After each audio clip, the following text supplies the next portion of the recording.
गरुड़ के जन्म की यह कहानी कश्यप ऋषि, जिन्हें देवों, असुरों, नागों और पक्षियों का पिता माना जाता है, की दो पत्नियों विंता और कद्रु के साथ शुरू होती है। एक बार ऋषि कश्यप ने अपनी पत्नी कद्रु से कहा कि वह संतानोत्पत्ति के लिए एक यज्ञ प्रारंभ करने जा रहे हैं ताकि उन्हें और अधिक पुत्रों की प्राप्ति हो सके।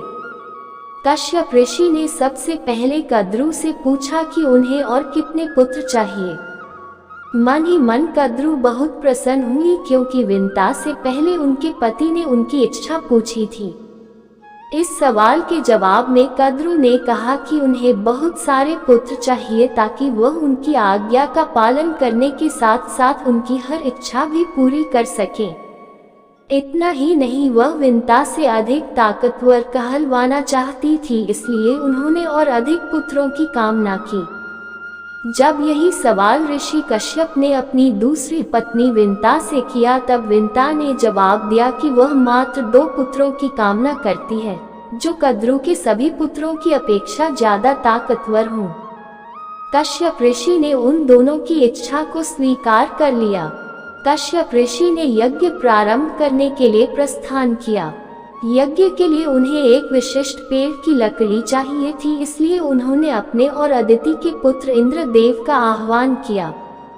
पिता के बुलाने पर इंद्रदेव प्रकट हुए और उनसे बुलाने का कारण पूछा। कश्यप ऋषि ने अपने पुत्र इंद्रदेव से कहा कि वह एक यज्ञ शुरू करने जा रहे हैं, जिसके लिए उन्हें बहुत सी लकड़ी चाहिए। कश्यप ऋषि ने 4 बौने ऋषियों की तरफ इशारा करते हुए कहा कि इनके साथ जाओ और पेड़ों की लकड़ियां काट कर ले आओ। बौने ऋषियों को देखकर इंद्रदेव को हंसी आने लगी, लेकिन अपने पिता के क्रोध को जानते हुए उन्होंने ऐसा नहीं किया। इंद्रदेव बहुत ताकतवर थे। वह फटाफट पेड़ों की लकड़ियां काटने लगे, लेकिन इन बौने ऋषियों को समय लग रहा था। इंद्र ने खुद को बहुत नियंत्रित किया, लेकिन वह अपनी हंसी रोक नहीं सके और ऋषियों की मदद करने के स्थान पर वह जोर जोर से उन पर हंसने लगे। वे ऋषि बहुत क्रोधित हुए और सोचने लगे कि इस इंद्र को देवता कहलाने का कोई अधिकार नहीं है, इसलिए केवल ईश्वर ही इस बात का निर्णय कर सकते हैं कि ये देव रहेगा या नहीं। किसी तरह सभी लकड़ियां एकत्रित हुई और तैयारियां पूरी होने के बाद कश्यप ऋषि ने यज्ञ प्रारंभ किया। यज्ञ पूर्ण होने के बाद कद्रु को 1000 अंडज मिले, जिनसे उन्हें 1000 पुत्र उत्पन्न होने थे। कद्रु ने सभी अंडों को गर्म पानी में रख दिया और उनकी देखरेख करने लगी। इसके बाद उन बौने ऋषियों ने विंता के 2 पुत्रों की उत्पत्ति के लिए यज्ञ प्रारंभ किया। इस यज्ञ के द्वारा उन्होंने एक ऐसे पुत्र का आह्वान किया जो इंद्रदेव से कहीं ज्यादा ताकतवर होता और साथ ही उसके भीतर अपने स्वरूप को बदलने के साथ साथ भारी से भारी सामान उठाने की भी ताकत होती।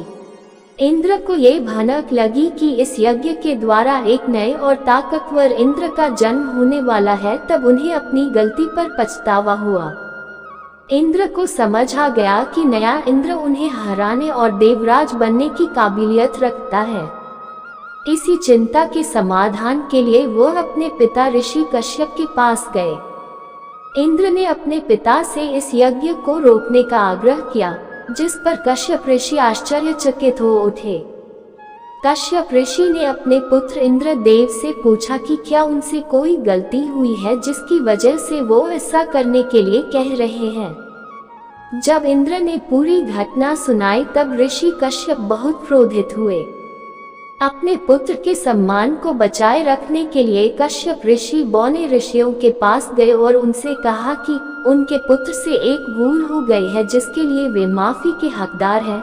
आप जिस ताकतवर इंद्र का आह्वान कर रहे हैं, उसे देवताओं का नहीं बल्कि पक्षियों के इंद्र के रूप में बुलाएं। ऋषि कश्यप के आग्रह को मानकर बौने ऋषियों ने पक्षियों के ताकतवर इंद्र का आह्वान कर यज्ञ से उत्पन्न हुए 2 अंडे कश्यप ऋषि को सौंप दिए। अपनी पत्नी विंता को अंडे सौंपते हुए कश्यप ऋषि ने कहा कि इनका बहुत ध्यान रखना और कुछ भी हो जाए अपना धीरज मत खोना। इतना कहकर ऋषि कश्यप हिमालय पर तप करने के लिए प्रस्थान कर गए। समय बीतता गया और कद्रू के 1000 अंडों में से 1000 सांप निकले जो बहुत ताकतवर थे। कद्रू उन्हें देखकर बहुत प्रसन्न होती और उनके साथ खेलती, लेकिन समय पूरा होने के बाद भी विंता के अंडों में से कुछ नहीं निकला। कद्रू विंता को ताना मारने का एक भी मौका नहीं छोड़ती थी और विंता को कद्रू का खुशहाल जीवन देखकर ईर्ष्या होने लगी। इसी जलन में आकर उन्होंने अपना एक अंडा तोड़ दिया, ये देखने के लिए कि उसमें कुछ है भी या नहीं। अंडे के भीतर उसे अपना पुत्र दिखाई दिया, जिसके शरीर का ऊपरी हिस्सा तो था लेकिन बाकी का हिस्सा मात्र मांस का लोथड़ा था। विंता और कश्यप ऋषि के इस पुत्र का नाम अरुण था। अरुण ने अपनी माँ से कहा कि पिता के कहने के बाद भी आपने धैर्य खो दिया और मेरे शरीर का विस्तार नहीं होने दिया, इसलिए मैं आपको श्राप देता हूँ कि आपको अपना जीवन एक सेवक के तौर पर बिताना होगा। अगर दूसरे अंडे में से निकला उनका पुत्र उन्हें इस श्राप से मुक्त न करवा सका तो वह आजीवन दासी बनकर रहेंगी। इतना कहकर अरुण आसमान की ओर प्रस्थान कर सूर्य देव के रथ का सारथी बन गया। कहते हैं सूर्य के निकलने के समय जो बैंगनी रंग की रोशनी आती है वह अरुण की होती है। इस घटना के कुछ समय बाद कद्रू और विंता बाग में सैर के लिए निकली, जहां उन्हें समुद्र मंथन में निकले इंद्रदेव के घोड़े उच्चश्रवा के दर्शन हुए।